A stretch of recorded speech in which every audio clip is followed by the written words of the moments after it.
माँ जिसने उसको पैदा किया, फादर जिसने उसका परवरिश किया, भाई जिसके साथ उसने राखी बांधकर उसके रक्षा की कामना की, यदि तमाम रिश्तों को वो तोड़ दे और चेहरा पर एक बार सिकन नहीं आए, बल्कि मुस्कुराता हुआ, डांस करता हुआ भोजपुरी गाने पर फोटो आए, तो इससे यह पता चलता है कि उसका कोई भावनात्मक लगाव नहीं था। और जब आदमी का भावनात्मक लगाव एक व्यक्ति से नहीं होगा तो किसी व्यक्ति से नहीं होगा। इसी तरीके से इस पूरे केस में जो आप देख रहे हैं कि मनगढ़ंत तरीके से कहानी बनाकर अनेकों लोगों को फंसाया गया था, उसको कोर्ट में। छोटू आरती का मामला फिर से चर्चा का विषय बना हुआ है। जितने भी आरोपी छोटू के केस में थे वो एक साथ बाहर आ चुके हैं और इस पर लगातार आरती का बयान आ रहा है कि आरती के जान को खतरा है खुद उसी के पिताजी से। तो इस पर बात करने के लिए हमारे साथ हाईकोर्ट के वकील शिवनंदन भारती जी है। तो सबसे पहले इनसे जानेंगे कि क्या किस तरीके से जो आरोपी हैं वो बाहर आए हैं, क्या वो सही था। तो सबसे पहले तो हमारे चैनल में आपका स्वागत है। बहुत बहुत शुक्रिया आपका भी। अच्छा, जो आरोपी पाए गए थे छोटू के केस में वो एक साथ बाहर आ गए, तो क्या लगता है कि वो आरोपी एक ही साल के अंदर बाहर आ गए, सही था? देखिए, सवाल ये है कि एक साल भी बहुत ज़्यादा है। जब किसी आदमी पर आरोप लगते हैं, हत्या का आरोप लगा, तो आरोप लगा देने से यदि व्यक्ति को बहुत लंबे अवधि तक जेल में रहना पड़े तो इनजस्टिस होगा। वो बेल एक प्रोसेस है। तो बेल के लिए जो इस पे आरोप लगाए गए थे, तो आरोप में देखा जाता है कि कितने बात को वो पुष्टि कर रही है, प्रथम दृष्टया मामला क्या बनता है, उसके कनेक्शन का जो साक्ष्य है वो कितना मजबूत है, तो उसी आधार पर किसी व्यक्ति को बेल मिलता है और नहीं मिलता है। तो अभी प्रथम दृष्टया जब इस केस को देखा गया तो जो 164 का बयान जो उसकी बेटी ने दी या इन्फॉर्मेंट का जो एफआईआर में लिखा गया था, वो बात से ही लगता था कि ये मनगढ़ंत कहानी बनाई गई अच्छा। है। तो मनगढ़ंत कहानी थी भी, इसमें बहुत सारे निर्दोष लोगों का नाम फंसाया गया था। और इस तरीके से जो है सो उस कोर्ट के समक्ष हम लोगों ने बात को रखा कि ये जो बातें बताई जा रही है, जैसे कि एक उदाहरण के तौर पर आप समझिए कि 164 के बयान में ये बता रही है कि छोटू के पिता उमेश यादव का कहना है कि मैंने देखा खिड़की से कि लड़का को लोग मार रहे थे, और जबकि उस मकान में खिड़की है ही नहीं। अच्छा। तो ये एक बहुत बड़ा साक्ष्य है कि भाई जब खिड़की ही नहीं है तो आप कैसे कह सकते हैं कि वहाँ पर खिड़की से हमने उसने काफी बार ये भी कहा था कि मैं दूसरे रूम में बंद थी, छोटू को दूसरे रूम में मारा जा रहा था। वो लड़की आरती का बयान है कि मुझे दूसरे रूम में बंद कर दिया गया और उस रूम में ABCD इत्यादि लोग मिलके मार रहे थे जी। तो भाई जब उस रूम में मार रहा था और उस दोनों रूम बंद था, उधर से वो भी रूम बंद था और ये भी रूम बंद था, तो जब बंद कमरे में कौन किसको मार रहा है तो आपको दिव्य दृष्टि तो है नहीं कि आपने देख लिया महाभारत के संजय वाला। तो सवाल ये है कि इसी में क्रेडिबिलिटी की बात आती है कि आपके बात में विश्वसनीयता कितना है, और उसी आधार पर ये जो है सो बहुत सारी बातें को प्रथम दृष्टिया हम लोगों ने न्यायालय के समक्ष रखने की कोशिश किया।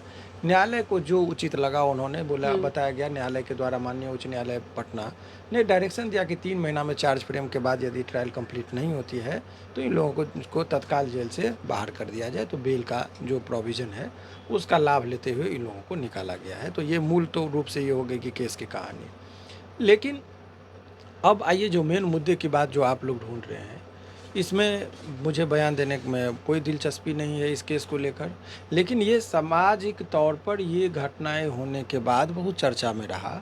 इसके समाज पे बहुत ज़्यादा कुप्रभाव पड़ रहे हैं। इस पूरे साल में 2 साल में के अंदर, 2 साल तो ज़्यादा मैंने कह दिया, 1 साल के अंदर 2 बेटी की चर्चा पूरे जोर शोर से रही।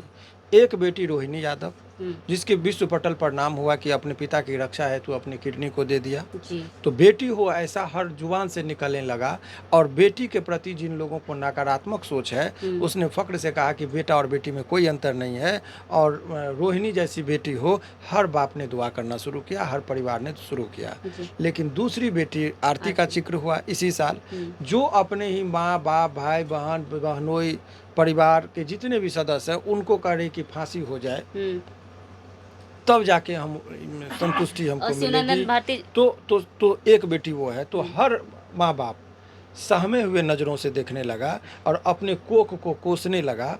तो एक तो ये हो गया। तो जब कभी भी कोई बच्ची के पिता या बच्ची जिद करती है देहात से कि शहर की ओर पढ़ने की बात सोचती है, और उसके पिता जिद करके कि मैं बेटी को पढ़ाऊँगा लिखाऊँगा, बैग पैक होता है, और जब आंगन से बाहर उसकी कदम बढ़ती है तो दादी बैठी होती है और माँ फुसफुसा के कहती है कि बेटी को तो पढ़ा रहे हैं, कहीं आरती ना निकल जाए।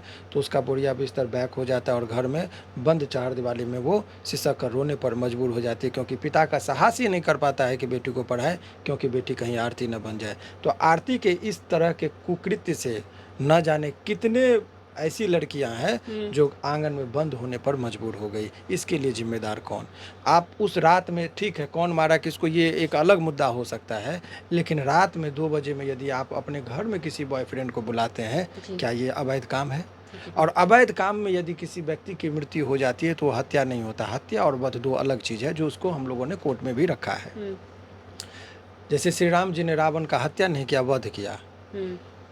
तो हत्या एक अलग चीज़ है और वध एक अलग चीज़ है। यदि कुमार्ग पर जाते हुए यदि किसी व्यक्ति को मारा जाता है तो वध कहलाता है।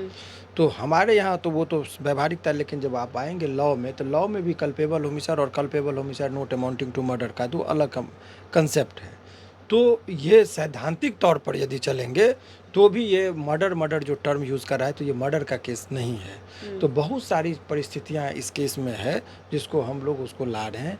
बाकी आप लोग को बता दें जानकारी के लिए कि ये जो हत्या हुई है तो बहुत लोग कहते हैं कि आखिर छोटू का कातिल कौन, जी। इसका दोषी कौन, ये एक सब्जेक्ट मैटर है। आखिर छोटू को न्याय मिलेगा कि नहीं मिलेगा? तो ये भावनात्मक लगाव छोटू के से साथ उसका था ही नहीं। यदि भावनात्मक 2 तरह का, एक होता है फिजिकल लगाव शारीरिक संबंध, और एक होता है भावनात्मक लगाव। तो भावनात्मक लगाव रहेगा तो वो आदमी के भाव से ही उसका लगाव होता है, उसका एग्जिस्टेंस कोई मायने नहीं रखता है। तो इस पूरे प्रकरण में जब आप देखेंगे तो आपको लगेगा कि छोटू के साथ उसका शारीरिक नीड था। अच्छा। तो वो लगाव था, तो फिजिकल उसका एग्जिस्टेंस ख़त्म हो गया। तो इन्होंने अपना दूसरा विकल्प मोनू के साथ शादी करने को विदिन 6 मंथ वो उसने एग्री कर गया। तो ये बहुत सारी चीज़ें, यदि भावनात्मक लगाव होता तो 1 जन्म क्या 7 जन्म तक था, ये तो एक्सपोज हो चुका है। और उसको भावनात्मक लगाव किसी के साथ हो ही नहीं सकता है। वो इसलिए नहीं हो सकता है कि जब कोई व्यक्ति को अपने माँ बाप से राहत मिली। फिलहाल यही खबर है। सही है, आपने हर एक सवाल का जवाब एक साथ ही दे दिया। मेरा एक सवाल कि जो आरती है अब लगातार बयान दे रही है कि मेरी जान को खतरा है मेरे पिताजी से, तो इस पर आप क्या कहना चाहेंगे? देखिए, वो एक सोची समझी और रणनीति के तहत वो बातें बताई जा रही है, क्योंकि अब ये उसकी मजबूरी है ये बयान देना। उसके पीछे उसकी मजबूरी क्या है वो समझिए। मजबूरी ये है कि वो खुद फेसबुक पर आप देखेंगे वो बयान देता है, मोनू जो उसका हस्बैंड है, और वो कि अब वो अपने पहचान को मार्केटिंग कर रही थी, बेच रही थी। तो बेचने के लिए यूट्यूब चैनल बनाया। तो यूट्यूब चैनल कब आएगा? जब चर्चा में आप रहेंगे तब। तो चर्चा में उसका वॉच टाइम कम हो गया था, व्यूअर्स कम हो रहा था, तो पैसा उसको कम आ रहा था। तो आखिर चर्चा में कैसे बने रहेंगे? तो जेल से निकलने के बाद इनके पिताजी, इनके परिवार के लोगों का किसी का कोई बयान नहीं आया जी। लेकिन ये तुरंत में बयान दे दी कि हमको जान का खतरा है, ताकि वो लोगों के बीच में फिर से एक चर्चा बने।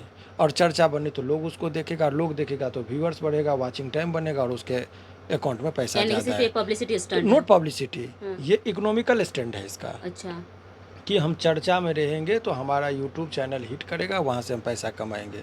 तो ये यहाँ पर बीवी बहन माँ बेटी किसी भी चीज़ का रिश्ता नहीं है, सब सिर्फ पैसे का कहानी है। और जिस वजह से ये मनगढ़ंत कहानी बना रही, तो ये उसकी मजबूरी है कि यदि वो विवादास्पद चीज़ नहीं करेगी तो उसका जो चैनल का रीच है वो कम हो जाएगा। आप जानते हैं भली भांति, वाचिंग टाइम कम हो जाएगा। तो उसी आधार पर तो पैसा बनता है यूट्यूब चैनल पर। आप लोग तो चलाते हैं, आप लोग हमसे कई गुना बेहतर तरीके से समझते हैं। जी बिल्कुल। तो इस तरीके से ये उसकी मजबूरी है। और एक तरफ उसके बयान का जिक्र हो, और जो अपने ही बयान में ना जाने 1 साल में कितने बार वो बयान को पलटी हो।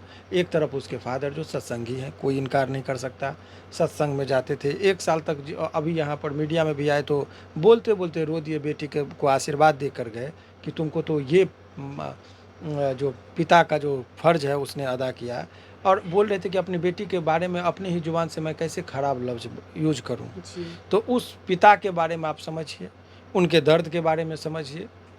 और एक तरफ ये, यदि मान लीजिए सारी बात सही होती कि ठीक है पिता, तो क्या एक बेटी होने के नाते उसने हुक एंड क्रूक में कह दिया सज़ा हो जाए, लेकिन क्या मीडिया के सामने कोर्ट में वो बयान दे देती, पिताजी को फांसी पर लटवा देती। लेकिन बार बार मीडिया और चैनल पर आकर बोलने के पीछे मंसूबा इसका ये है कि वो चाह रही है कि हमारा जो है सो चैनल रीच करे, मैं पैसा कमाऊँ। जी तो ये एक कहानी है और यही कहानी जो है की वजह से ऐसा कर रही है। बिल्कुल। तो अभी जो है आरती के घर वाले निकल गए हैं, उस पर लगातार आरती का बयान आ रहा है कि उनके उसकी जान को खतरा है उसी के परिवार वालों से। तो इस पर जो है सारे मामलों के बारे में हमारे साथ अभी हाईकोर्ट के वकील शिवनंदन भारती जी ने बातचीत की और ये सारे जो है क्लियर किए। आपको क्या लगता है? आप अपनी प्रतिक्रिया कमेंट बॉक्स में दीजिएगा। आप देख रहे बिहार जंक्शन में हूँ आपके साथ दिव्या वर्मा। जय हिंद, जय भारत, जय बिहार।